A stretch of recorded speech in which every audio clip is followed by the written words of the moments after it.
Alright, so yesterday I got this head put back together. We cleaned this up and lapped the valves on this thing, and I guess today we're going to be putting it back in this tractor and maybe seeing if this tractor will actually fire up.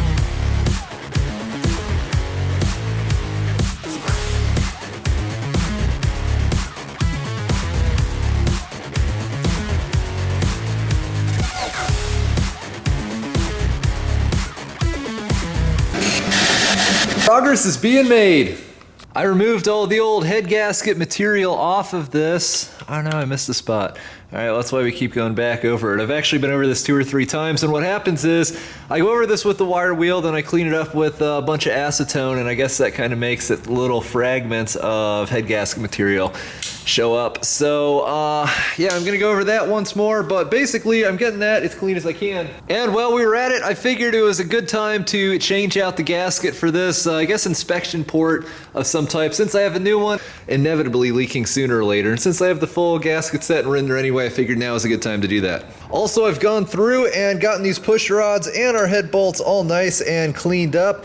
These things were really nasty. There were literally decades of caked on oil sludge on these things, but I let them soak for about a week or so. Then I used this high-end multi-dollar wire wheel machine that I built a while back. Really all this thing is a little, I think it's a half horse or a quarter horse electric motor that I bought from a yard sale for $5. Look at that, this thing's got some hours on it. And so that basically just turns a pulley, which runs a piece of probably 3/4 inch steel that rides on a couple of like $9 Chinese pillow block bearings. And obviously there's these 2 wire wheels. When I built this, people really didn't like it for some reason. Like, a lot of people whined and complained about this thing, but it's been like a year and a half or so. I use it all the time, and it works great. I'm really happy with it. So that's just a quick little update. So I guess these are pretty much ready to go, and I just want to, there's a little more peace of mind here. I just want to go over both the head and the block with a straight edge. We'll make sure these things are actually flat before I sandwich that head gasket down in there. I guess hindsight being 20/20, I probably should have done this before I stuck the valves back on so we could really lay this thing on its back, and that would make it a lot easier. I've never actually used this thing before. I bought it during the Zeta rebuild when Mechanic Steve showed me how to do this, and I was like, oh man, sooner or later I'm gonna have to do this myself. So I figured I might as well buy the tool for it. I don't know why though. I should just do what friends always do and just bother him for his every time.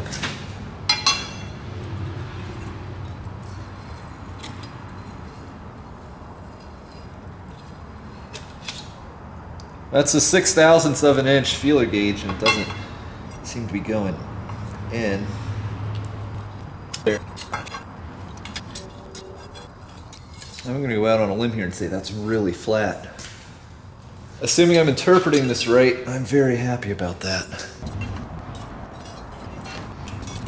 Yeah, to my untrained eye, that's those are some really flat surfaces. This makes me feel pretty optimistic.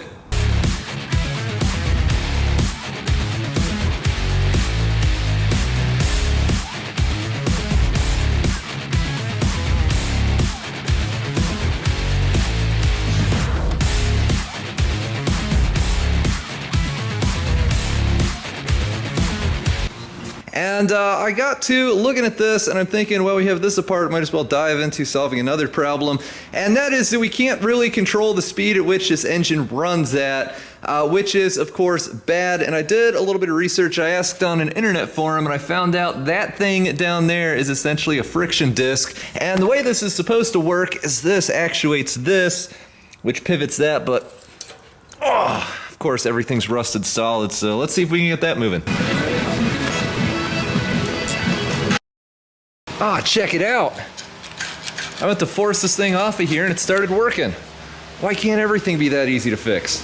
I guess that just leaves us with what's left of this battery tray, which has seen some better days.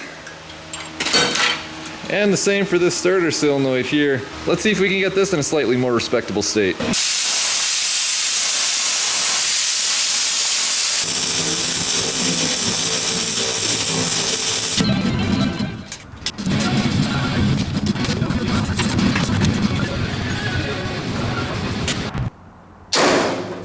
I just got a couple wires backwards. Ah, cool. Alright, so now I guess I just have to justify these valves here a little bit.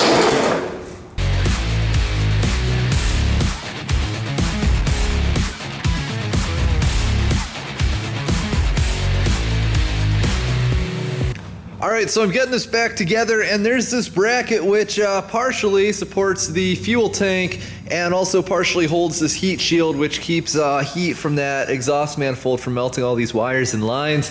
And as you can see, it's not aged particularly well. The material itself, it's cracked and fatigued and broken. I'm not really an expert, but I really think all that is just fatigue, millions and millions and millions of vibration cycles. The whole time this tractor's running, this thing's vibrating back and forth. So whatever the case, we're just gonna try to remove this and make a new one real quick. Hopefully it shouldn't be that hard. Of course, it's not just riveted. That'd be too easy to make it come apart. You can see where they've actually tack welded this where the circles are.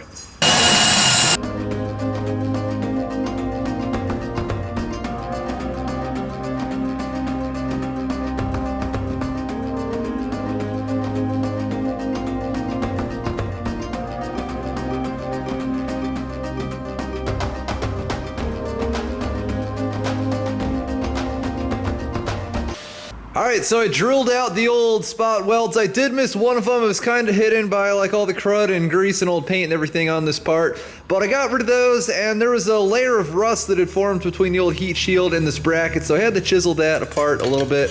But I just traced out a new one of these. This is made out of 1/8 inch sheet metal. The old one was, I'm guessing, 14 gauge, so it's a little thicker. Hopefully it'll hold up a little better. Should be good for 70, 80 years this time around instead of cracking after, 50 from vibration. But let's actually make sure this fits on the tractor because I didn't actually check. You told us this is a bad idea, Dad.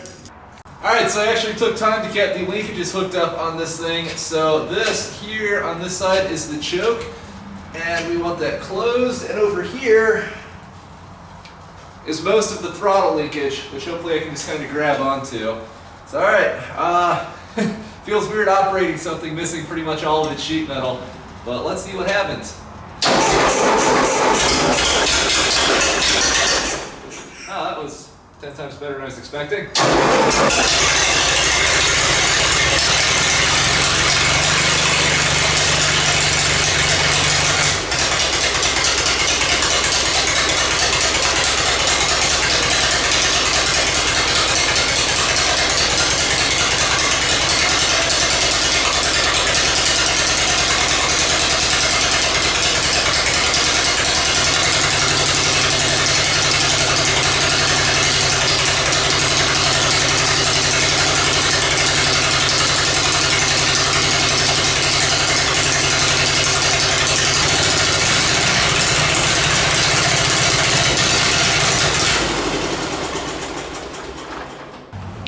Where is this water leak coming from? It was leaking before. Oh, probably that loose bolt in the water pump.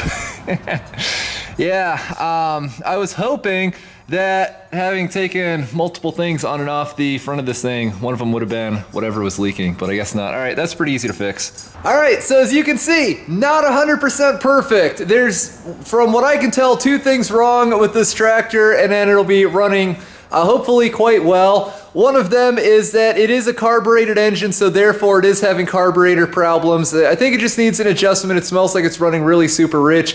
And 2, I think the timing is off a little bit. However, I can't really adjust any of this stuff because I'm the only one here right now, and the clutch on this doesn't work right, so I don't actually want to be beside this thing when it's running until we fix said clutch. And however, we can tell even just from that running that it appears that the work I did on the valves was a complete success, because you guys remember previously this engine had essentially no compression and it smoked an insane amount. It would fill this entire building with thick smoke literally in a matter of seconds. It was actually quite impressive, if just absolutely terrible for everyone's health and probably the machine itself.